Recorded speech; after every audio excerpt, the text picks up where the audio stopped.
बहुलरजसे विश्वोत्पत्तौ भवाय नमो नमः। प्रबलतमसे तत्संहारे हराय नमो नमः।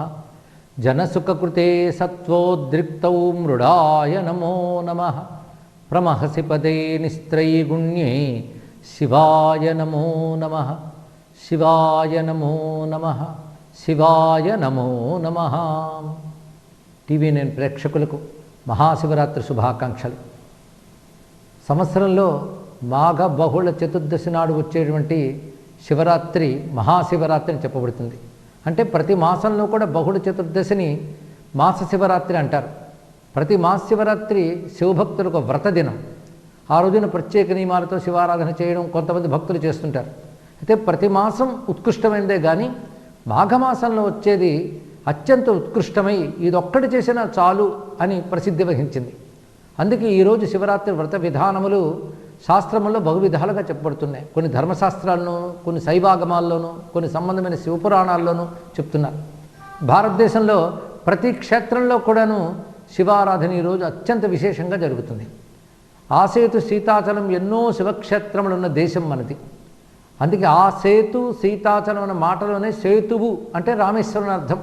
సీతాచలం అంటే హిమవత్పర్వతం, అక్కడ కేదారేశ్వరుడు మాటలోనే కనబడుతున్నది. అది ఆ సేతు సీతాచలం అన్న మాటలోనూ, అదేవిధంగా కాశ్మీర్ నుంచి కన్యాకుమారి అన్న మాటలోనూ కూడా మనకి దేశం అంతా కూడా శివమయంగా గోచరిస్తున్నది. సబ్ కంకర్ హే శంకర్ అన్నారు వాజ్పేయి గారు. దీని ప్రకారంగా భారతదేశంలో ఆసేతు సీతాచలం శివమయమే. ఎన్నో జ్యోతిర్లింగాలు, ఎన్నో స్వయంభూ క్షేత్రాలు, సిద్ధక్షేత్రాలు ఉన్నాయి. భాషలు వేరు కావచ్చు, రాష్ట్రాలు వేరు కావచ్చు, ఆహార విహారాలు, ఆచార వ్యవహారాలు వేరు కావచ్చు, కానీ ప్రతి రాష్ట్రంలో శివారాధన మాత్రం సర్వసాధారణంగా ఉన్నటిదే. సముద్ర తీరాల్లో శివారాధన, పర్వతాల్లో శివారాధన, నదీ తీరాల్లో శివారాధన, ఇలాగా అనేక చోట్ల శివక్షేత్రాలు, స్వయంభూ క్షేత్రాలు, సిద్ధక్షేత్రాలు ఉన్నాయి. ప్రతి శివక్షేత్రం కూడాను ఒక దివ్య చరిత్ర కలిగినది. పౌరాణిక నేపథ్యం మాత్రమే కాకుండా చారిత్రకంగా కూడా ఒక్కొక్క శివాలయానికి, శివక్షేత్రానికి అద్భుతమైన ప్రశస్తి ఉన్నది. కాశీక్షేత్రం ఉన్నది. కాశీక్షేత్రం అంటేనే ప్రపంచ ప్రసిద్ధి చెందిన మహాశైవక్షేత్రం. అయినప్పటికీ ఆ కాశీక్షేత్రాన్ని ఆధారం చేసుకుని కొన్ని వేల వేల సంవత్సరాల చరిత్ర ఉన్నది. అలా కేదారేశ్వరుడు ఇత్యాదులకు సంబంధించిన చరిత్ర కూడా ఉన్నది. రామేశ్వర సంబంధమైన గాథలు, ద్రవిడ సంస్కృతిపై ప్రభావం ఉన్నది.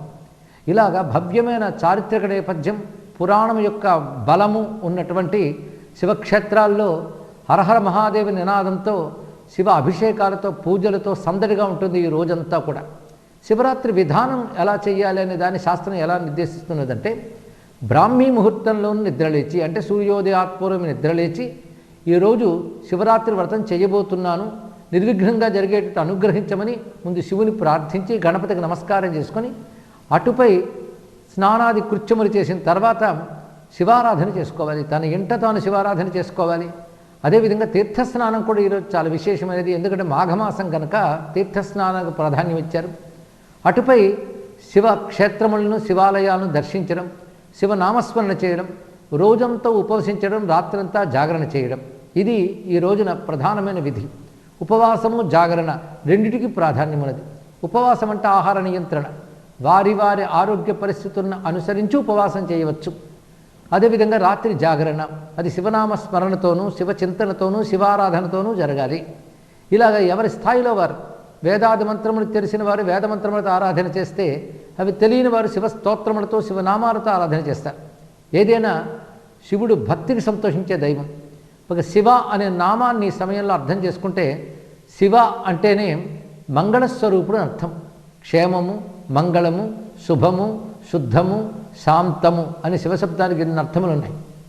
కనుకనే ఎవడు శుభస్వరూపుడో, ఎవడు మంగళస్వరూపుడో, ఎవడు శాంతస్వరూపుడో అతని శివ అన్నారు. విశ్వమంతా ఆవిర్భవించకముందు ఎక్కడున్నది, ఆవిర్భవించిన తర్వాత ఎక్కడున్నది, ప్రళయంలో ఎక్కడికి వెళుతుంది అని ప్రశ్న వేస్తే, విశ్వం ఆవిర్భవించక ముందు ఈ ఆవిర్భావానికి కారణమైన పరమాత్మ ఉన్నాడు. ఆ పరమాత్మనే శివ అన్నారు. అదే వేదమునందు కూడా యదా తమస్తన్నదివాన రాత్రి నసన్నచాస శివయేవ కేవల అనే మంత్రం చెప్తున్నది. ఈ సృష్టి ఏర్పడక ముందు ఉన్న పరమాత్మ ఎవరున్నారో ఆ పరమాత్మే పరమేశ్వరుడు. ఆ పరమేశ్వరుని శివ అన్నారు. సృష్టిలో త్రిగుణాలు ఉంటాయి. అంటే సత్వరజస్తమో గుణాలు సృష్టి యొక్క లక్షణం. పరమాత్మ త్రిగుణములకు అతీతుడు. త్రిగుణములకు అతీతమైన స్థితిలో ఏ పరమాత్మ ఉన్నాడో అతను శివ అంటారని శాస్త్రం చెప్తున్నది. ప్రమహసి పదే నిస్త్రైగుణ్యే శివాయ నమో నమః అని. ఆ పరమేశ్వరుడు తన సంకల్పం చేత త్రిగుణాత్మకమైన సృష్టిని చేశాడు. ఆ త్రిగుణాలకి తానే చైతన్యం కలిగిస్తూ దాని యందు వ్యాపించి ఉన్నాడు. ఆయన వ్యాపించి ఉండకపోతే జగత్తు లేదు. అందుకే శివుని యాజ్ఞ లేనిది చీమైనా కుట్టదనే మాట ఉన్నది. అంటే అర్థం ఏంటంటే సృష్టిలో అణువు మొదలు బ్రహ్మాండం వరకు అన్నిటికీ ప్రేరణ, చేతనత్వము, చైతన్య స్వరూపుడిని ఈశ్వరుని వల్ల లభిస్తున్నాయి. ఆ ఈశ్వరుని శివ అన్నారు. దీన్ని బట్టి సృష్టికి అతీతమైన వాడు అని ఒక అర్థం, సృష్టి యందు ఉన్నవాడు అని మరొక అర్థం. అందుకే సేతే ఇతి శివ అని కూడా అర్థం చెప్పారు. ఎవడు ఉన్నాడో వాడిని శివుడు అనాలి. ఇక్కడ సృష్టి యందు ఆయన ఉన్నాడు. ఆయన లేకపోతే సృష్టి లేదు. సృష్టికి ఆధారమై ఉన్నవాడు, అధిష్టానమై ఉన్నవాడు కనుక శివ అని పేరు. సృష్టి లయం చెందినా ఆయన ఉంటాడు. అందుకే ఎప్పుడూ ఉండేవాడెవడో అతన్ని శివుడు అంటారు. శాశ్వతమైన ఉనికికి శివ అని పేరు. ఇది ఒక అర్థం. శాశ్వతమైన ఉనికి అంటేనే త్రికాలాలలోనూ నశించనిది అని అర్థం. అలాంటి శాశ్వతమైన సత్యాన్ని శివ అన్నారు. శివమంటే శుద్ధము, మంగళము, శుభం అన్నాం కదా. జగత్తులో ప్రతిదానికి హితం కలిగించేవాడే శివుడు. అయితే ఆయన చేసే హితాన్ని మనం తెలుసుకోలేకపోతాం, కానీ మంగళం కలిగించే స్వభావం ఎవడుకున్నదో అతన్ని శివుడు అన్నారు. ఆ అర్థాన్నే చెప్తూ మహాభారతంలో కృష్ణుడు స్వయంగా చెప్తాడు, శివమిచ్చేన్ మనుష్యానాం తస్మాత్ శివయితి స్మృత. కనుక శివ అనే నామమే ఒక మహామంత్రంగా చెప్పబడుతుంది. మంగళము, శుభము, క్షేమం ఎవడికి అక్కర్లేదు. అవి కావాల్సిన ప్రతివాడు శివనామాన్ని పలుకుతాడు. కనుక శాశ్వతమైన ఉనికి ఒక అర్థము, శుభస్వరూపుడు, మంగళస్వరూపుడు, క్షేమస్వరూపుడు, శాంతస్వరూపుడు, శుద్ధస్వరూపుడని ఒక్క శివ అనే 2 అక్షరాలకి ఇంత అర్థమున్నది. అందుకే శివ అనే 2 అక్షరాలు సర్వ పాపాలని నశింపజేసి శుద్ధతనిస్తాయి, మంగళములు నెరవేర్చుతాయి, చెట్టు చివరికి జ్ఞానాన్ని, మోక్షాన్ని కూడా ప్రసాదిస్తుంది అని శివ సంబంధమైన వాంగ్మయం చెప్తున్నది. అయితే శుభం తన స్వరూపం మాత్రమే కాకుండా శుభాన్ని కలిగిస్తాడు, శుభానికి మూల కారణంగా ఉంటాడు. అందుకే ఆయన మరొక 2 పేర్లు ఉన్నాయి, శంకర, శంభు అని. శంకర, శం అనే మాటకు కూడా శాంతము, సుఖము, శుభము అని అర్థం. శం కరోతి ఇది శంకర, శుభాన్ని, సుఖాన్ని, శాంతిని కలిగించేవాడు శంకరుడు. అంతేకాదు శంభు, భూ అంటే మూలము, ఆధారం అని అర్థం. శుభాలకి, సుఖానికి, శాంతికి మూలంగా ఉన్నవాడు కనుక శంకరుడు, శంభుడు అని కూడా అర్థం. ఇలా శివనామాలకు అర్థం తెలుసుకుంటూ ఉంటే విశ్వాన్ని నడిపే పరమేశ్వర తత్వం మనకు అర్థమవుతుంది. ఇదేదో ఒక మతానికి సంబంధించిన అంశం కాదు. ఇది శాశ్వతమైన సత్యం.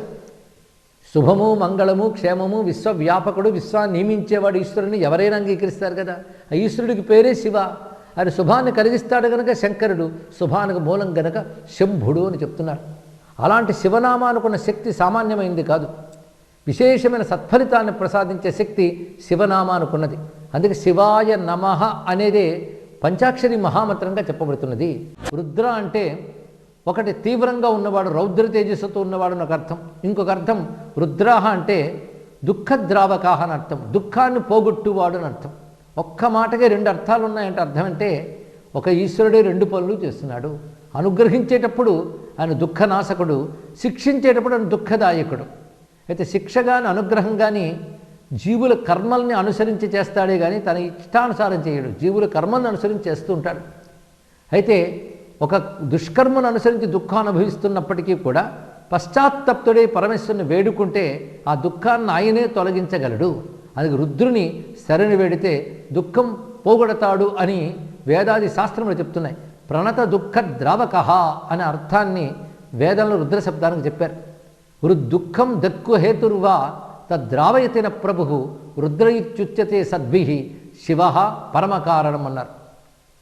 సృష్టికి ప్రధాన కారణమైన ఈశ్వరుడు దుఃఖమును, దుఃఖ మూలమును కూడా పోగొడతాడు. దుఃఖ మూలము అంటే పాపము, పాపానికి మూలం అజ్ఞానం. కానీ దుఃఖానికి కారణం పాపమైతే పాపానికి కారణం అజ్ఞానం. కానీ దుఃఖాన్ని మాత్రమే కాకుండా దుఃఖ కారణములైనటువంటి పాపాన్ని, అజ్ఞానాన్ని కూడా నశింపజేస్తాడు గనక రుద్ర అన్నారు. రుద్ర శబ్దం ఎంత విశేషం గనకనే నమో భగవతే రుద్రాయ అనుకుంటే చాలు దుఃఖము, పాపము, అజ్ఞానం పోగొట్టి ఆనందాన్ని కలిగిస్తాడని తెలుసుకోవాలి. ఇలా ఒక్కొక్క నామానికి అర్థ వివేచన చేస్తూ ఉంటే అదొక శాశ్వతమైన మతాతీతమైన సత్యాన్ని మనకు తెలియజేస్తున్నది. అటువంటి రుద్రుని, సాంబశివుని మనం ఆరాధన చేసేటప్పుడు లింగ రూపంలో కూడా ఆరాధన చేస్తాం. లింగ రూపం దేనికి సంకేతం అంటే నిరాకార తత్వానికి సంకేతం. అందుకే శివునికి నిరాకారము, సాకారము 2 రూపాలు చెప్పారు.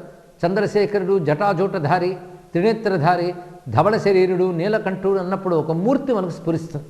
అలా కాకుండా కేవలం జ్యోతిస్వరూపి లింగంగా భావించినప్పుడు ఏ మూర్తి లేదు ఆయనకి. అమూర్తము మూర్తమని రెండు విధములుగా ఈశ్వరుడు ఆరాధింపబడుతున్నాడు. ఈ అమూర్త తత్వాన్ని లింగము అంటారు. లింగము అంటే అర్థం ఏంటంటే సర్వ జగత్తులో తాను లీనమై ఉన్నాడు, సర్వ జగత్తు ఆయన యందు లీనమై ఉన్నది. అది లింగం అనే శబ్దానికి లీనము వల్ల లింగమైనది.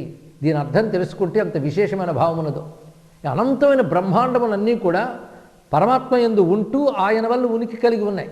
అది పరమాత్మ యందు అవి లీనమై ఉన్నాయి గనక ఎవరి యందు లీనమై ఉన్నాయో వాడిని లింగం అన్నారు.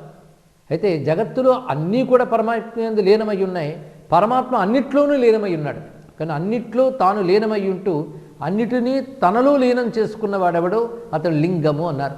దీన్ని బట్టి సమస్త బ్రహ్మాండ వ్యాపకమైన ఒక మహా చైతన్యాన్ని, చైతన్య స్వరూపమైన మహాజ్యోతిని మనం లింగముగా ఆరాధన చేస్తున్నాం. జ్యోతి అంటే చైతన్యం అని అర్థం. జ్యోతిర్లింగము అంటే చైతన్య రూపుడై లీనమైన వాడు, లీనం చేసుకున్నవాడు జ్యోతిర్లింగం. అందుకే శివునికి జ్యోతిర్లింగ స్వరూపుడని పేరున్నది. జ్యోతిర్లింగ క్షేత్రములు మనం ప్రధానంగా 12 చెప్తున్నప్పటికీ కూడా పురాణాల్లో అనేక జ్యోతిర్లింగ క్షేత్రాల గురించి చెప్పారు. జ్యోతిర్లింగం అంటేనే చైతన్యముగా వ్యాపించినవాడు అని అర్థం చెప్పుకున్నాం. అంతేకాదు అలా వ్యాపించిన ఈశ్వరుణ్ణి మహర్షులు దేవతలు తపస్సు చేత ఒకచోట ఆవిర్భవింపజేస్తారు. అలా వారేళ్ల ప్రసన్నుడై వారి తపశ్శక్తికి సంతోషించి శివుడు ఎక్కడ స్వయం వ్యక్తమవుతాడో వాటి జ్యోతిర్లింగ క్షేత్రములు అంటారు. అలాంటి క్షేత్రముల యందు ఈశ్వర శక్తి ఉద్బుద్ధమవుతుంది. భగవంతుడు సర్వవ్యాపకమైనప్పుడు ఒక క్షేత్రంలోనే ఎందుకుంటాడండి అని అంటే గంగ అంతటా ప్రవహిస్తున్న స్నానఘట్టాల దగ్గరే కదా స్నానం చేయగలం. అలాగే భగవంతుడు సర్వవ్యాపకుడైన క్షేత్రాల్లో తీర్థాల్లో మాత్రమే మన ఆసక్తి పొందగలం. మనం పొదుగు నుంచి పాలు పొందుతున్నా ఆవు యొక్క శరీరమంతటి సారం పొదుగులోంచి మనం పొందుతున్నాం. అలాగే సర్వ ప్రపంచం యొక్క సారం క్షేత్రాలని పొదుగులోంచి మనం పొందగలుగుతున్నాం. అలాగే విభిన్న క్షేత్రాలు సామున్నాడు. అంతేకాదు భక్తితో మనం శివుని ఆరాధించేటప్పుడు ఒక మట్టి ముద్దని లింగంగా చేసి పూజించినా సంతోషిస్తాడు పరమేశ్వరుడు. కనుక ప్రతివారు వారి ఇంట ఆరాధించవచ్చు, ఆలయాల్లో ఆరాధించవచ్చు, క్షేత్రాలకు వెళ్ళి ఆరాధించవచ్చు. అంతేకాదు మనలోనే శివుడున్నాడు అనేది మన శాస్త్రం చెప్తున్న గొప్ప అంశం. ఎందుకంటే విశ్వమంతా లీనమైన భగవానుడు మనలో మాత్రం లీనమై లేడా? కనుక మనలో కూడా లీనమై ఉన్నాడు. అందుకే భారతీయ సనాతన ధర్మమైన హిందూ ధర్మంలో భగవంతుడు విశ్వమంతటా ఉన్నాడు, విశ్వానికి అతీతంగా ఉన్నాడు, మనలో అంతర్యామిగా ఉన్నాడు అనేది సిద్ధాంతం. కానీ భగవంతుడు ఎక్కడున్నాడంటే అంతటా ఉన్నాడని చెప్తాడు భారతీయుడు. అంతేకాదు నాలో ఉన్నాడు అని కూడా చెప్తాడు. అంతటా ఉన్న భగవానుడు అంతటికి అతీతంగా కూడా ఉన్నాడు అని భావిస్తారు. అలా ఉన్నవాడినే శివుడు అంటున్నాం. కనుక మనలో అంతర్యామైన భగవంతుణ్ణి హృదయంలో ధ్యానిస్తాం, భూమధ్య స్థానంలో ధ్యానిస్తాం. అలాగా యోగ కేంద్రముల యందు మన ఈశ్వర చైతన్యాన్ని జ్యోతిగా ధ్యానిస్తాం. అలా ధ్యానించినప్పుడు అక్కడ ఆయన లింగముగా భాషిస్తున్నాడు. కనుక మనలో జ్యోతిగా ధ్యానింపబడే పరమేశ్వరుడే జ్యోతిర్లింగ స్వరూపుడు. కనుక మనలో ధ్యానించాలి, భావించాలి. అదే మానసిక పూజా స్తోత్రం ఆదిశంకర భగవత్పాల్ వారు రచించారు. అంటే భగవంతుని బాహ్యముగా ఆరాధించడం ఎంత అవసరమో భావంతో ఆరాధించడం కూడా అంత అవసరము అని. భావము బాహ్యము రెండూ కలియాలి. అందుకే ఎక్కడో కూర్చుని శివధ్యానం చేసి శివనామస్మరణ చేసినప్పటికీ తరించిపోతాం.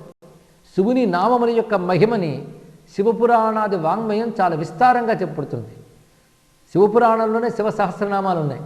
అవి కాకుండా మహాభారతంలో 2 శివసహస్రనామాలు కనబడతాయి మనకి. ఇంకా శివగ్రంథాలు పురాణాల్లో ఎన్నెన్ని శివసహస్రనామాలు ఉన్నాయి. ఇప్పుడు లభ్యమవుతున్న కొన్ని శివసహస్రనామాలు దగ్గరికి తెస్తే 10,000 శివసహస్రనామాలు లభ్యమవుతున్నాయి. అంటే 10,000 నామాలు ఉన్నాయి స్వామివారికి. ఈ 10,000 నామాల్లో ప్రతి నామము అభిమాన్వితమై ఒక్కొక్క నామానికి ఒక్క శక్తి ఉన్నది. అలాంటి పరమేశ్వరుడు సర్వవ్యాపకుడి సర్వదేవతల చేత కూడా ఆరాధింపబడుతూ బ్రహ్మమురారి సురార్చిత లింగం, నిర్మల భాసిత శోభిత లింగం, జన్మజ దుఃఖ వినాశకలింగం తత్ ప్రణమామి సదాశివలింగం అని ప్రసిద్ధి చెందినటువంటి లింగాష్టకం మనకు తెలుసు. అయితే ఇందులో ఎంతో గొప్ప గొప్ప తాత్వికార్థములు ఉన్నాయి. సృష్టికి పూర్వం ఉన్నటువంటి భగవానుడు సృష్టి చెయ్యాలనే సంకల్పంతో తానే మూడయ్యాడు. అవి సృష్టి స్థితి లయల కోసమే బ్రహ్మ విష్ణు రుద్రాది రూపములు ధరించాడు. ఇందులో బ్రహ్మ విష్ణువులు అంటే సృష్టికి సంబంధించిన అహంకారం బ్రహ్మ అయితే స్థితికి సంబంధించిన అహంకారం విష్ణువు. కానీ సృష్టి స్థితి రెండూ కూడా సృష్టి ఉన్నంతకాలమే ఉంటాయి. కానీ సృష్టి లీనమైనప్పుడు ఎవరున్నారు ఇది ఆలోచించాలి. సృష్టి అంతా లేనప్పుడు ఎవరున్నారు, సృష్టి కలిగి తిరిగి సృష్టి అయిపోయిన తర్వాత ఎవరున్నారని ఆలోచిస్తే సృష్టి ఎవరి యందు లీనమవుతుందో అతడే ఈశ్వరుడు. సృష్టి ఎవరి నుంచి వ్యక్తమవుతుందో అతడే ఈశ్వరుడు. కానీ సృష్టి ఏర్పడకముందు ఎవరిలో ఉందో సృష్టి పూర్తవగానే వారిలోకే చేరుతుంది. ఇది ఎలాంటిదంటే కెరటం సముద్రంలోంచి రాకముందు సముద్రంలోనే ఉంది, తర్వాత కెరటం సముద్రంలోకే లయమవుతుంది. కనుక సముద్రం శాశ్వతం. కనుక సృష్టి కంటే సృష్టికర్త శాశ్వతం. సృష్టికర్త పరమేశ్వరుడు. అలాంటి సృష్టికర్త ఎందే జగత్తు లీనమవుతుంది. కానీ కెరటం పుట్టడం, ఉండడం, తిరిగి లయమవడంతో పూర్తయిపోయింది కదా. అలాగే సృష్టి స్థితి అహంకారమైన బ్రహ్మ విష్ణువులు లయస్వరూపుడైన అనంతరూపుడైన శివుని గురించి ఆది అంతమును తెలుసుకోలేరు. సృష్టికి ఆది అంతం ఉంది, కానీ ఈశ్వరుడికి ఆది అంతం ఉంటుందా? అందుకే ఈశ్వరుడు ఆది అంతం తెలియబడడు అని చెప్పడం కోసమే సంకేతంగా పురాణం ఈ కథ చెప్పింది. బ్రహ్మ హంసరూపంతో పైకి ఎగిరి విష్ణువు వరాహ రూపంతో క్రిందికి తవ్వుకుంటూ వెళ్ళినప్పటికీ అగ్నిస్తంభ రూపంలో ఉన్న శివుని యొక్క ఆద్యంతాలు తెలుసుకోలేకపోయారు అనే దానిలో ఇంత గొప్ప ఆంతర్యం ఉంది. సృష్టికారణమైన పరమేశ్వరుడు అనంతుడు, ఆది మధ్య అంతములు లేనివాడు, నిజానికి నిరాకారుడు. అందుకే మహాలింగంగా ఆవిర్భవించారంటే సహజంగా నిరాకార స్వరూపుడు. కానీ భక్తులను అనుగ్రహించడం కోసం అనేక మూర్తులు ధరించాడు. అలాంటి శివుని మూర్తుల్లో ఒక్కొక్క మూర్తి ధ్యానానికి ఒక్కొక్క ప్రయోజనం ఉంది. ఎందుకంటే భగవంతుని మూర్తులు మనం ఊహించుకున్నవి కావు, మనం కల్పించుకున్నవి కావు, ఒక మతం వాళ్ళు సృష్టించినవి కావు. భగవంతుని మూర్తులు ఆయన ధరించినవి, ఋషుల తపస్సుకు గోచరించినవి. అందుకే శివుని సాకారంగా అనేక రూపాలుగా ఆరాధించవచ్చు, నిరాకారంగా ఏకస్వరూపమైన జ్యోతిర్లింగంగాను ధ్యానించవచ్చు. జ్యోతిర్లింగం అనగానే లింగం ఎప్పుడు వర్తులాకారంలో ఉంటుంది. ఈ వర్తులాకారం అంటే వృత్తాకారం. వృత్తాకారం దేనికి సంకేతం అంటే అనంతానికి సంకేతం. ఆది మధ్య అంతరహితమైన అనంతత్వమే వృత్తాకారం. ఆ వృత్తాకారమే లింగ రూపంలో చెప్పబడుతుంది. అనంతమైన ఈశ్వరతత్వాన్ని లింగ రూపంలో మనం ఆరాధన చేస్తున్నాం. ఆయన జగత్తును అనుగ్రహించడం కోసం అనేక రూపాలు స్వీకరించాడు.